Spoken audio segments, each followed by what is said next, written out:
बहुत ही स्पेशल इस कार्यक्रम में हमारे जो ऑर्गेनाइजर्स हैं, स्पेशली ओपन लिंक फाउंडेशन के सभी सदस्यगण, विशेषकर चित्रा मैडम, नाम मैंने करेक्ट ही लिया चित्रा मैडम, और आपकी पूरी टीम जो हमारे साथ लगातार काम करती रहती है, विशेषकर जो हमारे साथ सिडनी में रहती है। कल भी हमारी एक मीटिंग रही, अभी ये छोड़ने के बाद भी एक मीटिंग है, एजुकेशन के साथ ही मेरी मीटिंग है, तो उसमें भी आपके केशव शायद हमारे साथ रहेंगे। और हमारे जिले के डीपीसी साहब, मेरी डीपीसी साहब की टीम के समस्त शिक्षकगण, टीचर्स, और यहाँ पे जो अन्य स्कूलों से पधारे हुए टीचर्स हैं, पेरेंट्स हैं, और सबसे विशेष हमारे प्यारे बच्चे। जब हमारी एंकर मैडम पूछ रही थी, and what would be your name Neha madam, जब ये पूछ रही थी तो सारे बच्चों ने हाथ उठाया था कि कौन कौन जीतने वाला है। तो I really loved the confidence of it. आप लोगों ने जिस कॉन्फिडेंस से सबने अपना हाथ उठाया था, मुझे बहुत ही अच्छा लगा। बिकॉज हम लोग जब कहीं भी पार्टिसिपेट करने के लिए जाते हैं तो विनर मेंटेलिटी तो रहनी चाहिए कि भाई हम जीतेंगे, और लिख भी दिया उसके बाद भी आशा हमेशा रहनी चाहिए कि हम जीतेंगे, क्योंकि ये दो चीजें जो है मुझे लगता है बहुत ही हमारे जीवन में महत्वपूर्ण रहती हैं कि हमारा दिमाग किस तरीके से हमको पुश दे रहा है, क्योंकि वही 24 घंटे सभी को प्राप्त होते हैं, और हम लोग क्योंकि एक ही प्रकार के सिस्टम में सारे लोग हैं, तो वही रिसोर्सेज या संसाधन भी लगभग सभी को प्राप्त होते हैं। तो हमारे प्यारे प्यारे बच्चों को अगर किताबें हैं तो सेम प्रकार की किताबें मिल रही हैं, शिक्षक हैं तो लगभग सेम टाइप के शिक्षक मिल रहे हैं, पढ़ाने का तरीका लगभग सेम है। फिर भी हर व्यक्ति के जीवन का जो निकल के आता है वो अलग अलग होता है। उसमें मुझे ऐसा लगता है कि मानसिक तौर पे बेटा दिमाग में आप लोगों ने कहाँ पहुंचने का सोचा, ये बड़ा ही इम्पोर्टेंट है। और इसीलिए वो विनर मेंटालिटी की हम लोग जो बात कर रहे हैं कि दिमाग में होना चाहिए कि हाँ, मुझे कहीं पहुंचना है, मुझे कुछ करना है, मुझे मेरे जीवन का कुछ बनाना है। तो वैसी मेंटालिटी जब आपकी रहती है तो छोटेपन से भी रहनी चाहिए। पिट्टू भी खेलते हो तो मन करता है ना जीतना चाहिए, है ना। कोई ये सोच के पिट्टू खेलने जाता है कि मैं तो हारूंगा, खूब बॉल पड़नी चाहिए मुझे, है। पिट्टू खेला है ना, सारे बच्चे पिट्टू तो खेल रहे हैं ना नहीं खेला हो पिट्टू, रस्सी कूदी हो, वो बिल्लस खेली हो, हाँ बिल्लस विल्लस लड़कियां खेलती होंगी। चलिए मैं तो कंचे भी बोल देती हूँ हाँ तो जो भी आप लोग खेलते हैं, गुल्ली डंडा, ये सब तो हमारे लोकल ऐसे खेलेंगे, इसके लिए तो हम लोग को ग्राउंड भी बहुत बड़ा बड़ा नहीं चाहिए होता है।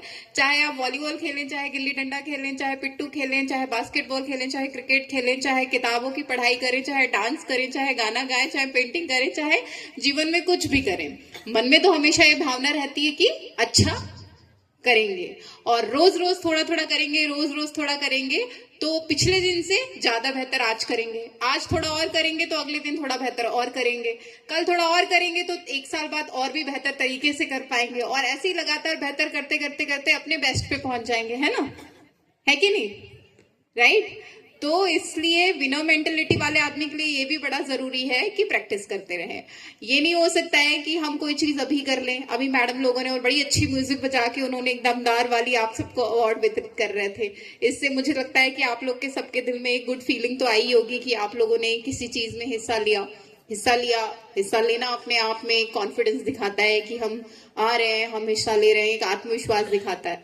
उसके बाद हम जीत रहे हैं, हार रहे हैं, जो भी कुछ है, लेकिन आज उत्कृष्ट के इस ग्राउंड पे आके कुछ ना कुछ सीख के हम लोग वापस जा रहे हैं। और इस सीख को लेते हुए यदि हम रोज अपने ऊपर थोड़ा सा काम करें तो कहीं ना कहीं हम अपने आप को एक बहुत अच्छे जीवन के रास्ते पे लेके जाएंगे, जहां हम लगातार चीजें सीख रहे हैं। और आप लोगों के पास तो बहुत लंबी यात्रा है, अभी इतने छोटे छोटे, कोई पहली का बच्चा है, कोई दूसरी का बच्चा है, और आप लोगों के लिए चीजें भी वैसी रखी गई थी, स्पेलिंग भी हुई, कहानी बताना, ये छोटी छोटी चीजें। और मुझे ऐसा लगता है कि टीचर्स यहाँ पे जो बैठे हैं और पेरेंट्स जो यहाँ पे बैठे हैं, उन लोगों के लिए भी आवश्यक है कि लगातार बच्चों से हमारा जो भी हम उनके साथ चर्चा करते हैं वो इस स्तर की हो कि बच्चा भी उसमें पार्टिसिपेट कर पाए।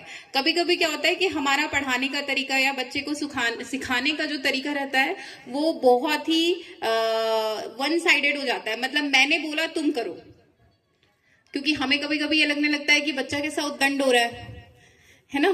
तो बच्चे का तो काम है उद्दंड होना, उसका तो स्वरूप है थोड़ी सी शरारत, है ना। पर हम कई बार क्या होता है कि शरारत को एक बार इस छोटी शरारत को भी हम ऐसा मान लेते हैं कि ये सब चुप रहते तो कितना अच्छा होता, ये नहीं बोलते तो कितना अच्छा हो जाता। मेरी क्लास अनुशासन में रहती, तो अनुशासन भी महत्वपूर्ण है, लेकिन उसके साथ साथ ये भी महत्वपूर्ण है कि हम अपने बच्चे को बोलने के लिए दें अधिक से अधिक, वो प्रश्न करता रहे अधिक से अधिक, उसके प्रश्न के बड़े मीठे स्वभाव में हम उनका जवाब देते रहे अधिक से अधिक, तो उनकी पर्सनैलिटी धीरे धीरे खिलेगी। आपको 6 साल के बच्चे में हार्वर्ड की पर्सनैलिटी नहीं चाहिए, है ना। आपको 6 साल के बच्चे में 6 ही साल के बच्चे की पर्सनालिटी चाहिए।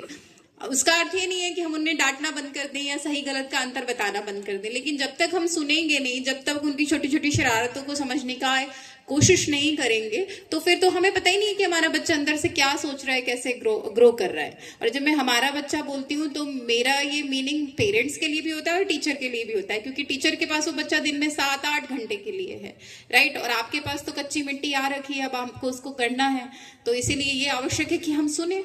जब तक सुनेंगे नहीं तब तक हम उस पर्सनालिटी को डिटेक्ट कैसे कर पाएंगे। और हर पर्सनालिटी के लिए अलग तरीके के हाथ की आवश्यकता हो सकती है ना। कहीं आपको थोड़ा डांट ज्यादा लग सकती है, कहीं थोड़ा प्यार ज्यादा लग सकता है, कहीं तो वो साम दाम दंड भेद वैसे तो वैसे यूज किया जाता है। पर मुझे लगता है कि बच्चों की लाइफ में भी कहीं ना कहीं ये पूरी की पूरी बच्चे को बड़ा करना एक लंबी यात्रा है, जिसमें आपका हमारा बड़ा इंपॉर्टेंट रोल है। और शासकीय विद्यालयों में मैं जब भी जाती हूँ मुझे हमेशा से ये फीलिंग आती है, और मैंने यहाँ चाहे विनोबा की टीम हो, ट्राइबल डिपार्टमेंट में संकल्प करके एक सक्षम करके एक एनजीओ वर्क करता है, वो लोग हैं, हमारे भी टीचर्स रहते हैं, प्रिंसिपल्स रहते हैं। तो I personally always request them कि हम लोगों को क ख ग के थोड़े बियॉन्ड भी देखना चाहिए। हम लोगों को थोड़ा सा ये भी कोशिश करनी चाहिए कि हमारे बच्चे के अंदर थोड़ा सा विजन रहे, उनसे हम उनके प्रश्न पूछें, ताकि वो हमें बता पाएं कि वो किस तरीके से समाज को, दुनिया को, जगत को, अपने जीवन को समझ रहे हैं।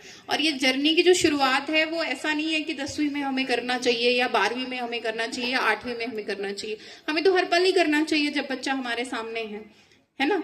तो इस आशा के साथ कि हम बच्चों के को जो है खुल के थोड़ा सा पढ़ने, अपने ज्ञान को अर्जन करने का एक प्लेटफॉर्म दे पाएंगे, मैं इन आशा के साथ आज, क्योंकि आप लोगों ने इतना अच्छा प्रोग्राम किया है, मैं तो केवल सर्टिफिकेट डिस्ट्रीब्यूशन के टाइम पे आप लोगों के बीच में आ पाई।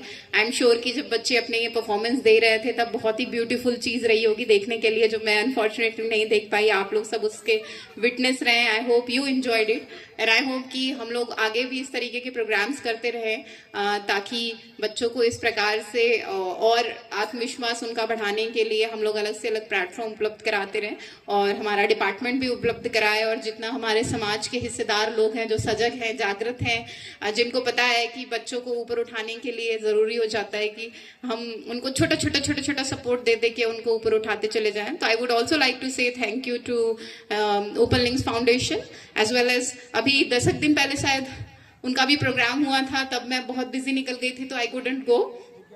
मैं उस दिन फिर जा नहीं पाई थी because I had some other engagements. तो उनको मैं आज थैंक यू बोल देती हूँ कि एक्टिवली हर दिन कोई ना कोई कुछ ना कुछ कर रहा है, तो कहीं ना कहीं तो पहुंचेंगे। तो thank you very much everybody. नहीं thank you everybody, thank you very much and thank you again Open Link Foundation, DPC साहब का पूरा कार्यालय and everybody in the district जो बच्चों के जीवन को सुधारने में अपना रोल प्ले कर रहा है। Thank you.